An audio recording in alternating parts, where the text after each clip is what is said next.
Hello, welcome to Little Vintage World. This video is going to be my TBR for the History Challenge. Now, I first heard about this challenge from Julie. Hello Julie if you're watching. From the channel Hungry Bookworm. She did a TBR video and I was like, oh, that's really good. I enjoyed it so much, I watched it twice. And I was like, oh, I'd quite like to take part. So I believe it's the last 2 weeks in August and there's a few different creators here on BookTube that have put together a series of different prompts. They've actually made a bingo board, which I think is very clever, of 16 different prompts that you can try and achieve in the 2 weeks. Now, they're not saying that you have to read 16 books. I mean, you could if you wanted to, but they're not saying that. But you can pick one book and it can be multiple things. For me, myself, I'm just going to do a row. The only prompt that you have to do for this challenge is just to read one non-fiction book. That's it. So I've got my TBR to share with you. So the first prompt in my row is your favourite time period. Now I did and ah over this ever so slightly because the Tudors is my first love. That's where I got into history. But I do love the women's suffrage period here in Britain. But I did pick the Tudors. So the book that I want to, well, this is actually a reread and it is Mary Tudor, England's First Queen by Anna Whitelock. I read this for the first time years ago when I don't think I even had this YouTube channel. That's how long ago it was. When did this book first come out? Because I've had it quite a long time. 2009. Oh, okay. It's definitely been a really, really long time since I've read it then. Oopsie daisies. But yeah, definitely do reread. And I've been reading so much. And I just generally spend so much of my time reading and researching Elizabeth that I often forget about Mary. And they had such an interesting relationship that I feel like I need to give her more of my time. And so yeah, I'll read this biography about her again. I don't think they said anything about rereads, that it doesn't count or anything, but I'm hoping it counts. Rereads count in my eyes. The next prompt on that row I'm going to come back to. You'll see why in a minute. And then the next one that I need to talk to you about is ancient history. Now, at school, we studied the ancient Egyptians and we studied ancient Rome before we then studied Roman Britain.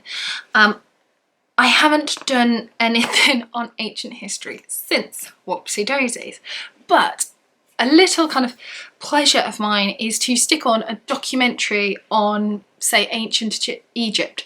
I watched one not too long ago that was fascinating, and that was on Tutankhamun, and they were doing like this 3D image of what he would have looked like and the problems and disabilities that he had, which possibly could have led to his early death.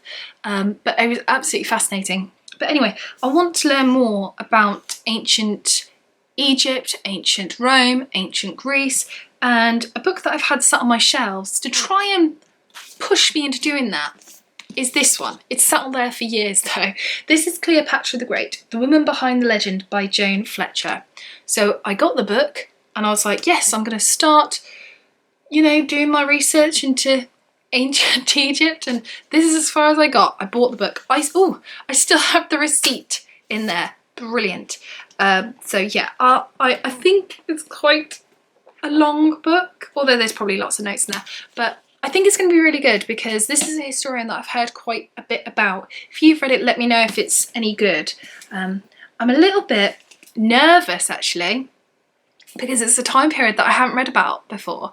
So nervous / excited. And then the last prompt that I have a book to share with you. This is macro or multidisciplinary history. Now I've sort of cheated here, only a little bit. So it just basically means like a wider stance on history. So I've done a wider stance for me. So not necessarily macro for everyone, but macro for me. And I've picked the suffrage period because I can't go without. I've done Tudor, I need the suffrage in there as well. And I've picked up this book, which is quite new to me actually. This is How Women Won the Vote.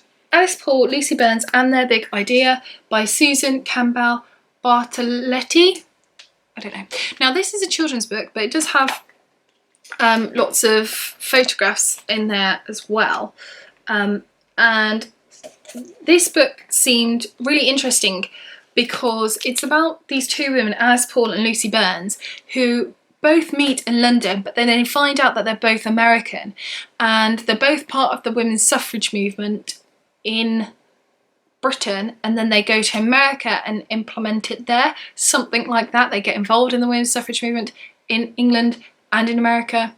I don't know, but it's the two different countries, so hence for me why it's macro, because I don't read a lot about America's suffrage movement, and that should definitely change. You know, I read so much on the British women's suffrage movement that I should read more diversely across the world. Right, so those are my 3 books that I have for my TBR, but the prompt that I skipped earlier was women author, and something you might or might not have noticed, but all 3 of these books are written by female authors, so I tick that box across anyway. So even if I read one of them, I've automatically ticked that box, but hopefully I will read all 3. So that is it for this video. I hope you enjoyed it. Let me know in the comment section if you are going to be taking part in this challenge, and if you are, what books are you going to be picking for your prompts, whatever you choose. Maybe you're going to do more than a row and try to do the whole 16.